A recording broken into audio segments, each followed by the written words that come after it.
Sister Carol DeAngelo is the Director of Peace, Justice, and Integrity of Creation for the Sisters of Charity of New York.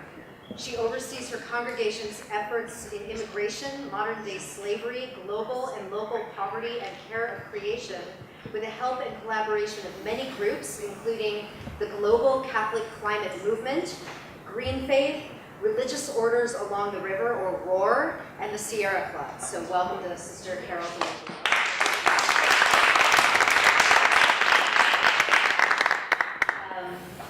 To her right is Daisy Khan, who is the Executive Director of the American Society for Muslim Advancement, which is a New York-based nonprofit organization dedicated to strengthening an expression of Islam based on a cultural and religious harmony, as well as building bridges between Muslims and the general public.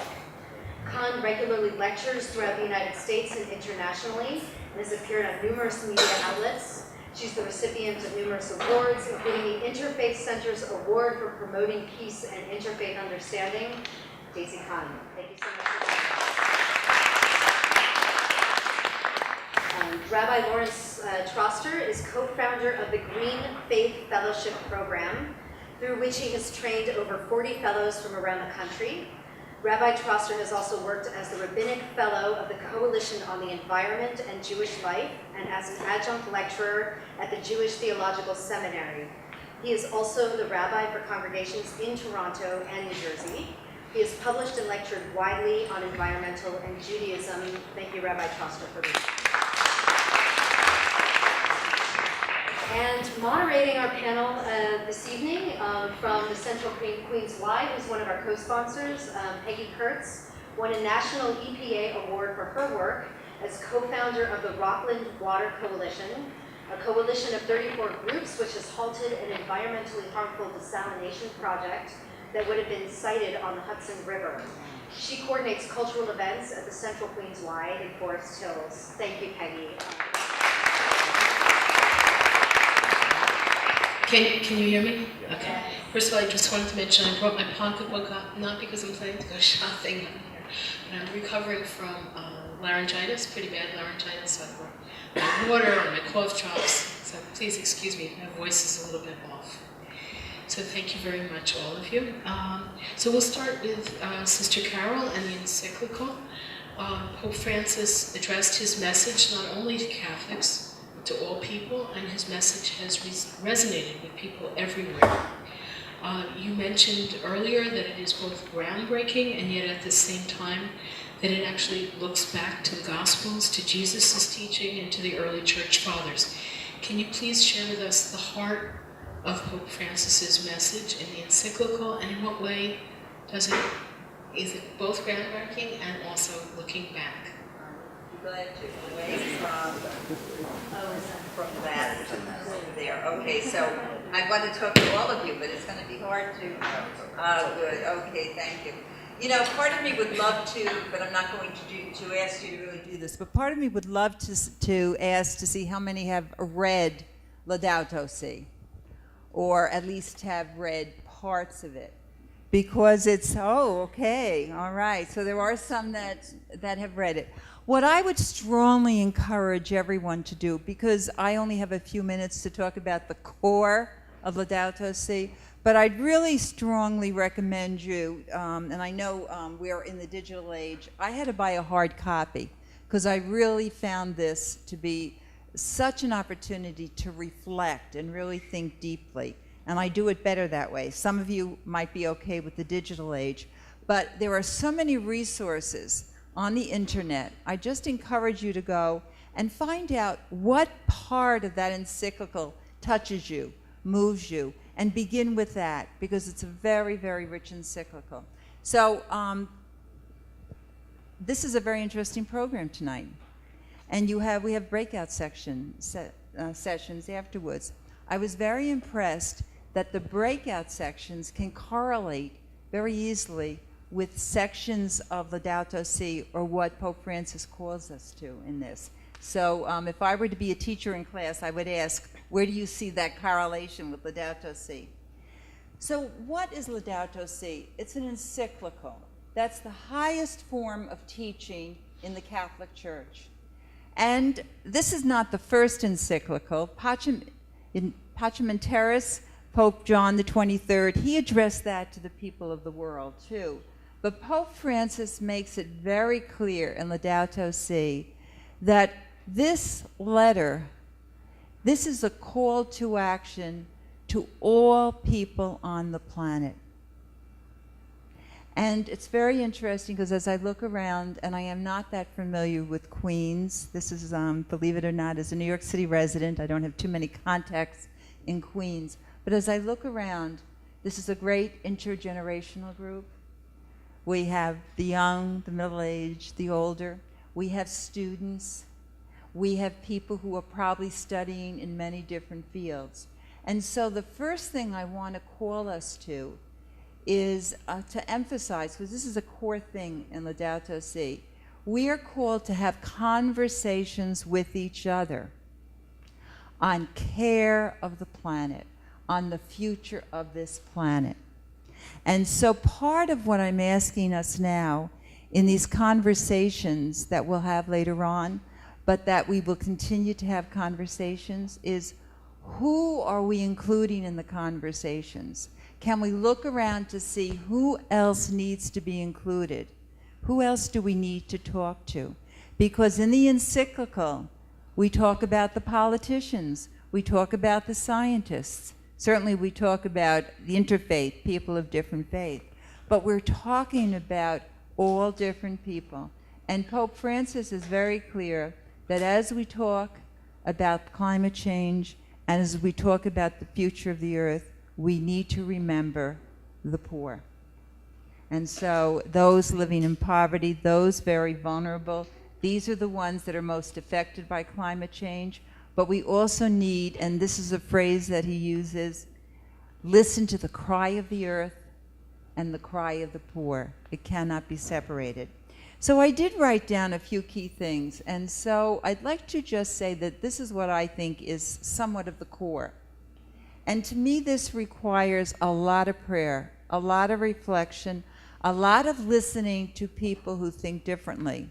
Because Pope Francis is calling us to a new way of thinking and of being. And we don't even know what this new way of thinking and being is. We don't know. We're living into it. And we need each other, and we need the conversations. And he's saying we have to talk to people who think differently than us. Different cultures, mentions the indigenous people. We need to respect freedom, sacredness, dignity of all life, human and non-human. We need, and he is calling us to a personal conversion, a communal conversion, a global conversion, a transformation in lifestyle. And what this means is in what I buy as a consumer, in what I eat, in the choices that I make, and in the choices that the corporations that perhaps I'm connected with, what's my role in it, but in many different levels. And what he is saying is the personal conversion is not enough. We really need a communal conversion. He's very clear, and I can speak, of course, more clearly about this from my own faith. It'll be great to have conversations with people of other faiths. But for me, one of the personal things that I was very happy about in this encyclical is that it is very clear that as Christians, as Catholics, we cannot separate our faith and the care for our common home. The two are together. And in some place in the encyclical, he talks about, I cannot call myself a Christian if I do not care for my common home. And in some ways, for me, this is one of the clearest, there have been, and this is what Peggy is referring to, Pope Francis is not coming out with something totally new. He really talks in the encyclical. We have a whole history of Catholic social justice teaching. Rerum Novarum, 1891, was critical. And that was on the rights and responsibilities of capital and labor. And that really helped transform. We were in the industrial age then. And really, it was a changing encyclical that really spurred workers to stand up and work for their rights and stand up for their rights. And some people are talking about how this encyclical, although it's grounded and it moves us in our tradition, not a break from, it's moving it, but we are at a point where we have moved into a whole new thing. And he actually, I feel, has really helped move us to realize that as Christians, it's not about, as I said to Peggy, because we still hear it in the pulpit, why are we here? We're on our way to heaven. There's a great quote in this encyclical that says, our sojourn on earth is very important. How we treat each other, how we treat our neighbor, how we treat the earth, how we treat every living thing on this planet is critical and important, our sojourn on earth. So I'm conscious of time, and maybe we'll come back to this if you have questions. A key concept is integral ecology. If I were to ask you, how many of you have heard this term when people have been speaking about Laudato Si, integral ecology? I know those of us that have been involved in it. So what I want to say with that, and we could talk about it later, integral ecology is a term that Pope Francis, it's been used a little bit before, but he's made it very clear that when we talk about the human, we need to talk about the earth, the environment, the air, the water, the land. We need to talk about the social, the economic, the environmental. We cannot put things in silos. Everything is related. Everything is connected. And so how do we move together? And perhaps the best way to end this is, one of the things that I've seen a great change in my own congregation, in the Sisters of Charity of New York, is we who have been called to stand with and be with those who are most vulnerable. A few years ago, sisters would say to me, we're so glad, Carol, you work around earth issues, but I feel more comfortable working with the people, the poor. And they saw that as our tradition. And now more people are seeing, one is that you don't separate the earth concerns and people concerns. They're really one. And when you're working on the immigration, the migration issues, the trafficking issues, the poverty issues, the inequality, it's all of a piece. It's all interconnected. And I think that's part of what Pope Francis is talking about in integral ecology. Thank you so much.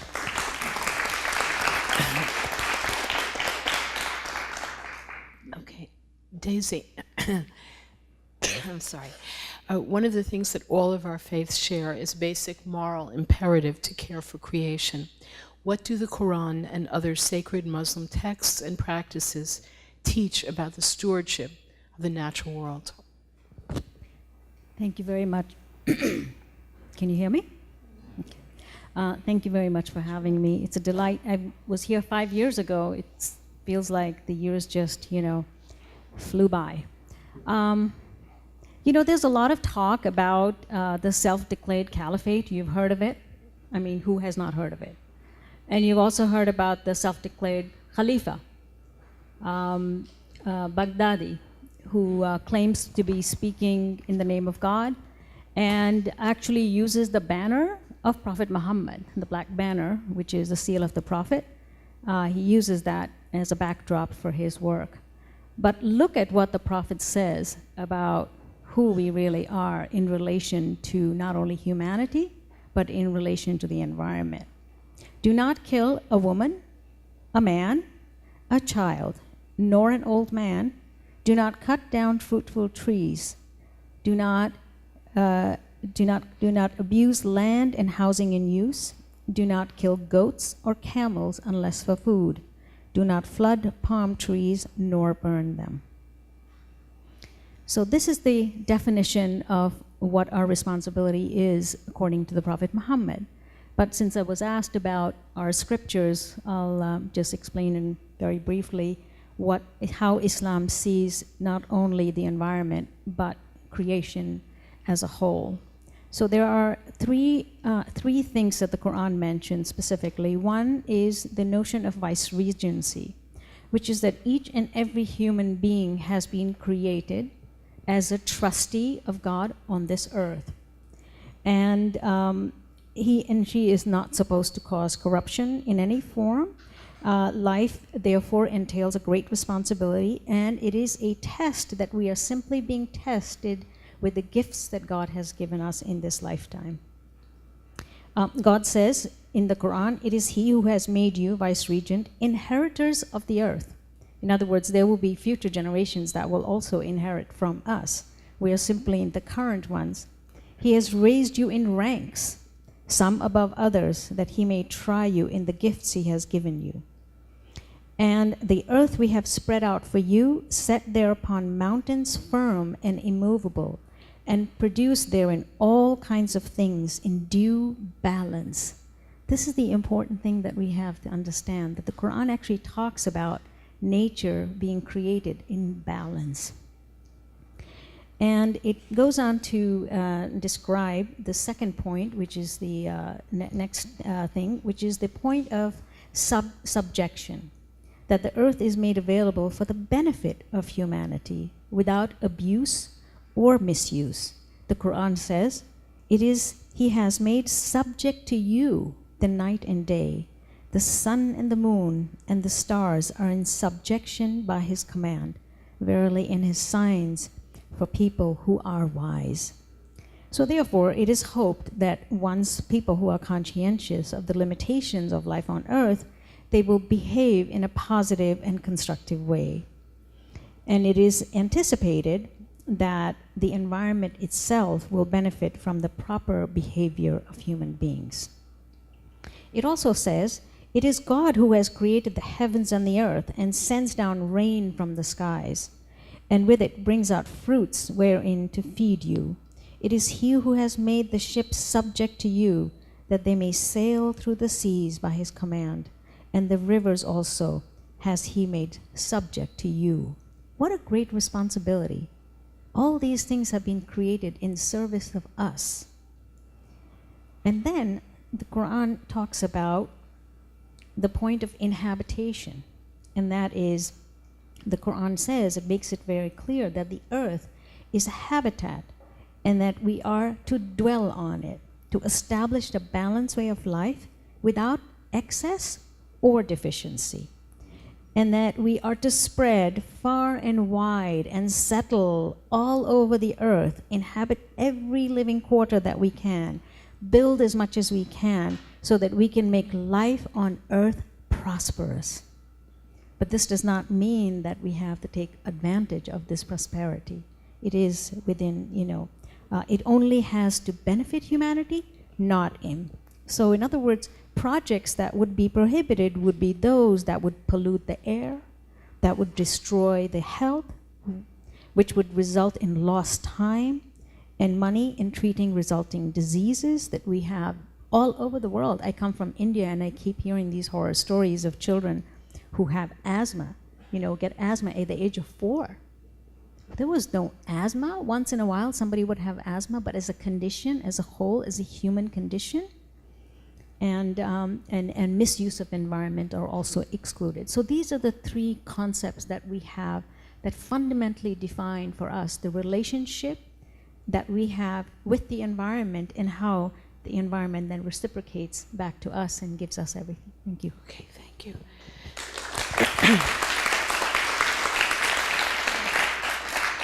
Okay, Rabbi Troster, how does climate change as a moral imperative derive from the sacred texts and core values of Judaism? And I want to kind of add in an additional question, because you had some interesting comments when we spoke earlier that about selective mining of scriptures and how we are facing a radically different crisis that could not even have been imagined or anticipated in biblical times.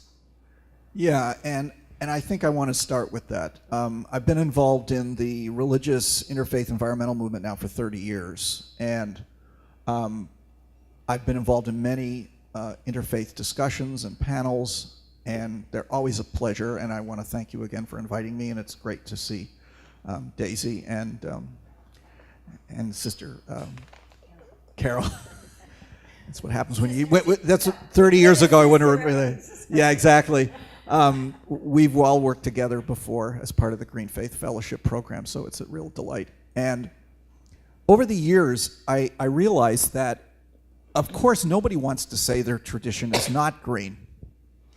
But the question that I came to the conclusion of is that our ancestors had tremendous sources of wisdom. We've heard some of it, and the encyclical is filled with great material. In fact, the section on scriptures, 75% of the scriptures quoted are from the Hebrew Bible. And we all have tremendous material in our traditions to call upon, to inspire us, but our ancestors did not have the scientific knowledge we have today.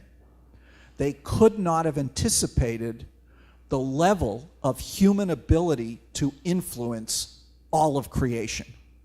The amount of scientific knowledge that we have today is so exponentially different and greater than anybody even 200 years ago, let alone 3,000 years ago. So I think we have to recognize that. And we have to recognize the fact that when we use our tradition, we have to understand it within those limitations. And what we must do is look at those texts, find the basic concepts, and then apply it in a new interpretation for today. And I don't think there's anything wrong with that. I think that's important. So when I look at the Hebrew Bible, I see not a book, but a library of many different voices over centuries. And in those voices are a variety of different approaches to the relationship of humanity, God, and creation. So Genesis 1 has one perspective, Genesis 2 has a different perspective.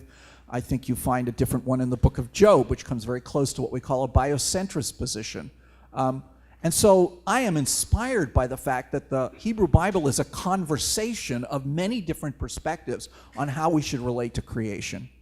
But when you look at the law codes in the books of Exodus, Leviticus, and Deuteronomy, and what the prophets say, you see right then and there that the core of the message is a moral call. That what's most important to us is to make sure that we act towards one another and towards the rest of creation with the morality as central to it. A friend of mine is named Alan Johnson, who is head of a group called Christians for the Mountains in West Virginia. And they are fighting mountaintop removal, which, as you know, is the way coal is mined for the most part in the United States. Over 600 mountains have been blown up. And the people in West Virginia, Eastern Kentucky, and other parts of Appalachia from the results, and of course we all suffer from the burning of the coal. Alan said when you turn on a light, it's a moral act. Because if you don't know where your electricity is coming from, you need to be aware of it. When you turn on the tap, do you know where your water's coming from? Do you know where your toilet sewage goes? These are things that are not morally neutral. When you buy something, where was it manufactured? How were the workers treated? How was the environment affected by the production of that product? The great thing about what Pope Francis has done with the integral ecology is he's brought to life and put a term on something that those of us involved in the religious environmental movement have known for a long time, that we need to deal with environmental justice. That the people who benefited the least from the fossil fuel economy are the ones who are suffering its effects the most and who have the fewest resources to protect themselves from it, whether it be people on the South Pacific Islands, whether it be people in Central Africa who are suffering droughts, whether it be the incredible floods that are happening in parts of the world, like happened some years ago in Pakistan, that never had happened before. This is a moral crisis. And that's what the religious community can bring to this, that we can frame this, we can draw upon the best scientific knowledge that we have, and that's where environmentalism begins, is with the science. But then we can say, this is a moral crisis that we must deal with. From my perspective, in the Jewish tradition, and they're very similar concepts in Islam and Christianity, the concept of justice is called tzedek, which has a core meaning of both righteousness, justice, but equity. And when you look at many of the laws in Leviticus, Exodus, and especially in Deuteronomy, they are attempting to bring a little bit more of tzedek in the world, that human society inevitably goes towards inequality, corruption in the economy, corruption in the judicial system. And when you look at the laws of tzedek, that basic theological idea is attempting to be solved by day-to-day efforts in the justice system, in the economic system, and the political system. And that concept is something that has been inspiring me for many years. That is the goal, that it is fundamentally unjust what is happening in the world. And that's why Pope Francis's encyclical is so critical, and why he brought together his incredible critique of the modern economic system, and why he particularly highlighted the impact on the poor. That is totally in line with the kind of thing that I see as a Jew and as a rabbi. So we must draw on our traditions, but we must also realize that we are in an unprecedented situation, not only in terms of the climate, but also in terms of our own traditions. And we have to have the courage to say, we need to think radically about this, and we need to join together. This is a universal human crisis. And that's why in my own work, I have felt that when we work together between people of faith, we not only can learn from each other, which I think is really important. I have learned from other people of faith, ideas and concepts, but also we stand together as human beings. And I think our message becomes a lot more powerful when we do that. Thank you. Thank you so much.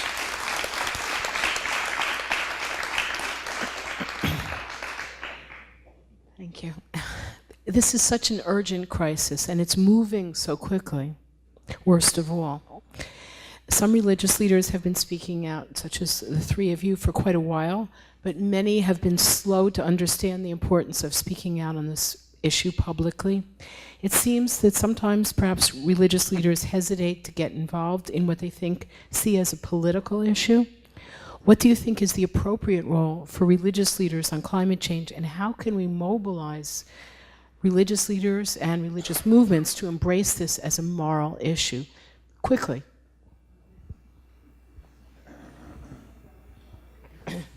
I think I want to reframe that, because what I think is very interesting in our particular Catholic faith is that the majority of Catholics don't even realize, when we were trying to get a sense of Catholics in the United States, we were realizing that many Catholics in the Midwest were more aware of the family gathering, the World Gathering of Families in Philadelphia, and not even aware of Laudato Si.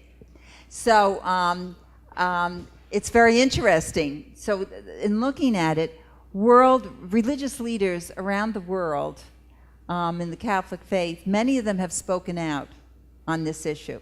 One of the reasons why the Pope decided to really speak and address climate change was organizations like Catholic Relief Services and Caritas International.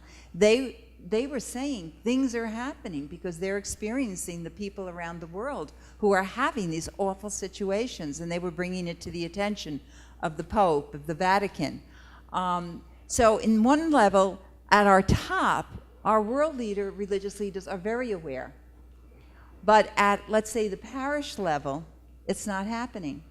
So what needs to happen is that people of faith, Catholics in particular, there needs to be a grassroots movement and really having conversations with their religious leaders. Why do you I want to say that, okay. And it is happening. It is happening, but we have to call upon Catholics to do that. And in my personal experience, because I've been very involved in many different environmental groups, especially regionally and locally in the Westchester, Rockland County area. That's how I got to know Peggy. Many Catholics who perhaps even aren't associated with the church anymore formally, all right, they might be Sierra Club people, but somehow they've divorced their faith and their environmental activities. And so somehow we need to bring together more this grassroots group. And I can give more examples later on what's happened. Why do you think that's been slow to happen? And among Muslims, Catholics, Jews, yeah. Well, I think that somebody once said this is a grass tops movement. You need to have religious leaders speak from the pulpit on this. They have to set the tone. And I think one of the reasons why they don't is because they really don't know anything about it. Okay? So that's why we started the fellowship program at GreenFaith, because those who are formally trained in religious training institutions, it's not part of the curriculum for the most part. Okay? So we needed to create something to do that. And I think now there's a lot of opportunities for religious leaders to make themselves aware on this issue, to learn about it. It does help if you have interfaith organizing on a local or regional level. So there's the grassroots part of it. And Sister Carol's right. There's a lot of people who come from different religious faiths who work for secular environmental organizations. There's a lot of Jews involved in secular environmental organizations, like 350.org. A lot of them don't even know that Judaism has anything to say about it at all. They didn't know. So we definitely have to reach out to people in those organizations who, by the way, because of some misunderstanding, had a mistrust of religion. They thought religion was responsible for the environmental crisis, which we know is not true. But so they had a kind of natural suspicion about religious communities as being a barrier to action. Now I think most of them realize that the religious communities have a real role to play in grassroots organizing. But if you don't get to the leaders of the congregations, they help to set the tone for a congregation, even if they're not the most active, if there's a grassroots group within a community.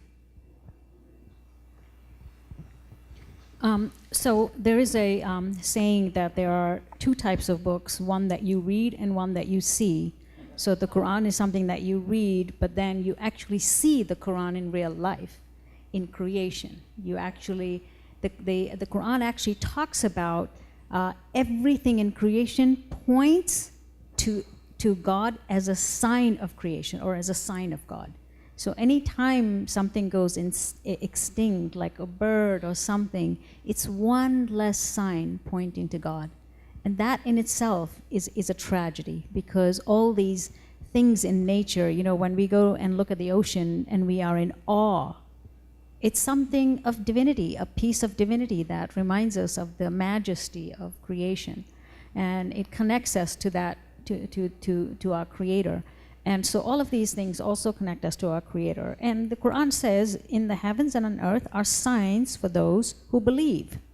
So it's almost, you know, like a fundamental concept of being a believer.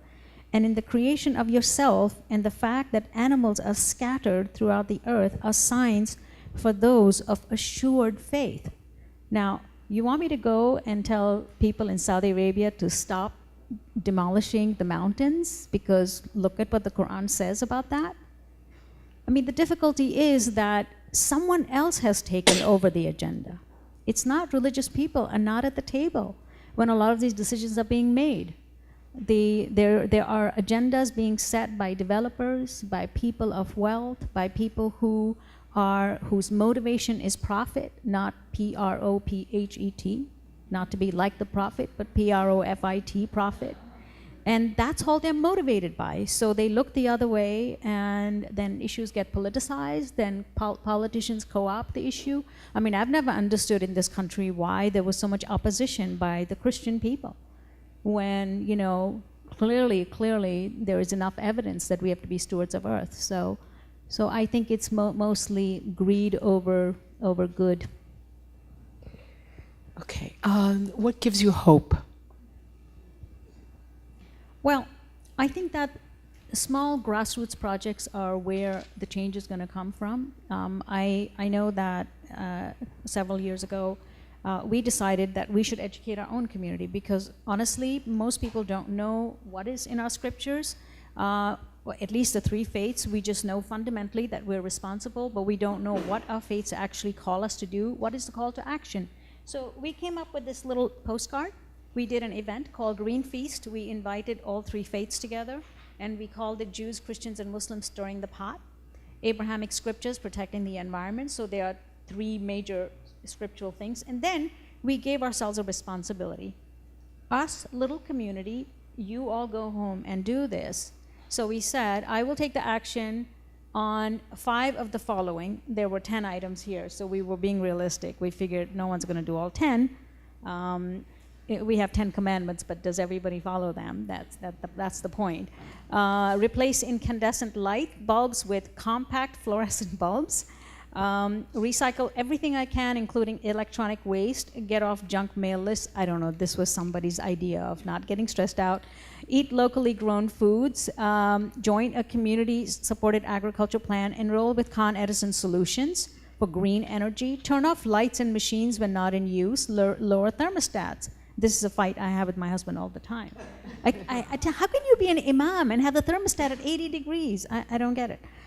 Purchase non-polluting household cleaning, walk, bicycle, or use public transport, and finally reduce use of plastic grocery bags by bringing your own cloth. So these are little things that at least we feel that we're contributing to improving our community. And the word spreads, that's how we have to do it.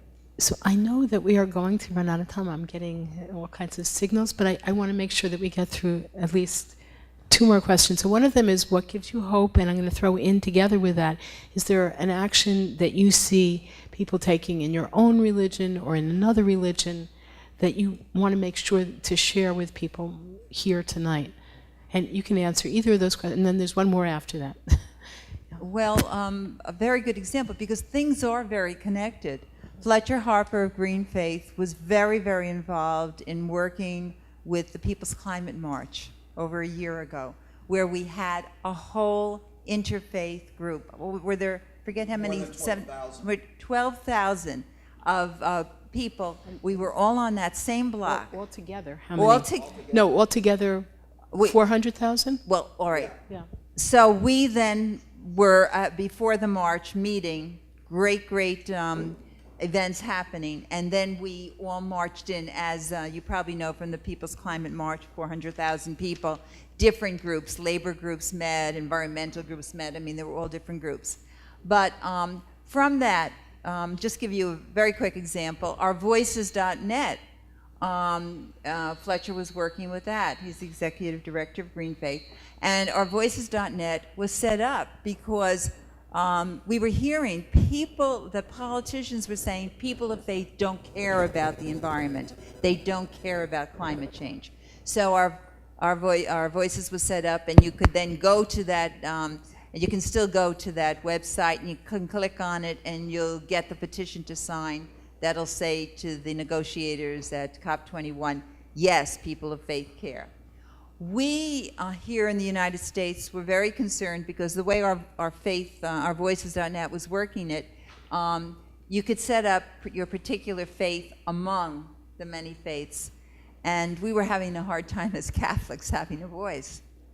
And so a group of people got together and Global Catholic Climate Movement was born. And that's great to Google. The resources are tremendous. And we have an opportunity on that as Catholics around the world to give our voice. But from that, just to let you know, as the New York Archdiocese, we were struggling with, the grassroots was struggling with, how do we work with this big, big New York Archdiocese? Because it is so big and there's so much going on. And 2 weeks ago, 3 weeks ago, a small group of us that called New York Global Catholic Climate Movement met with identified representatives of the New York Archdiocese to see how we might work together. We have bi-weekly calls with people that can call in from the nation, most of them from the East Coast. But anyway, there's a lot of networking that's happening. And in some way, we stay connected with GreenFaith and all that. And I know Peggy wants to go on. There's a lot going on, and I could tell you much more about what's been happening. It's not that I want to go on. I'm getting these signals because I know that they want to get on to also to the breakout.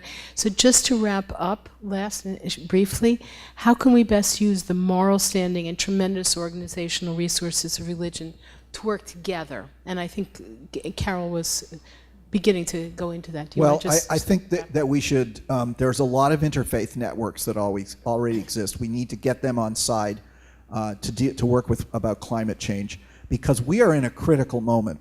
And the talks in Paris are critical. It's not going to be the end of the thing, but it's a very critical point. And at the moment, what people need to do is to raise their voices. How? Well, I think you need to send delegations to every member of Congress who, in interfaith, whether they are, regardless of what they have publicly said, because we know privately there are climate deniers who, in fact, privately say, I know this is happening, but I can't take a stand on it publicly. I don't think anybody should get away with what they're saying. I think they need to be confronted. I think we need to send letters of support for the United States to come out for a strong treaty at Paris. So at the moment, this is one of the most critical moments that we have. We don't have much more time. So we need to work that there is going to be a strong treaty at Paris. The United States will be involved in it. We need to keep pushing our politicians because the next step, of course, will be the elections in 2016. We cannot, even if you know somebody is like the worst climate denier, you can't let them get away with it. You've got to confront them, and they're not going to turn away a delegation of people of faith. And I think that that's really going to have an impact in the long run. And in addition, there's all the stuff that we can do as individuals, and there's nothing wrong with that. But at the moment, we're in a critical moment that we have to let them know that people of faith care about this and we want action. Okay. Thank you so much. So, good note. Did you want to say a word just very quickly? Yeah, I just wanted to add to that because there is an additional urgency, and that is climate change also has affected all the wars in the world. Yes. I mean, there were 1.5 million people that migrated well before there was a Syria war. There was a huge drought in Syria, apparently. And Syria. is So the migration that. began, Yes. People started moving from the farms and into the cities, intensifying this whole political situation. In Nigeria, there was a severe drought, and the government couldn't Sudan. handle it. And Boko Haram stepped right in, started going into villages that were emptying out. In Iran and Iraq, there has been, a border war over water rights. Where I come from, Kashmir, where the Jhelum water flows out of the beautiful glaciers. There's always tension between India and Pakistan over the water and who's going to control that. So this is going to become political now. It's already political, but I think we need to raise the awareness that this whole erosion of the climate is also going to create wars and tribal wars and stuff that we really can't control because it's a matter of resources. People need to live, they need to drink water, they need to breathe air. Thank you. Absolutely. It's such an important point. I just want to say it absolutely must be part of the election, must be one of the highest, the issues at the top of the agenda. And also, I know I've read that this is the last round of climate negotiations, really, that can stop it from becoming runaway. And Professor Pekar is nodding. Thank you so much.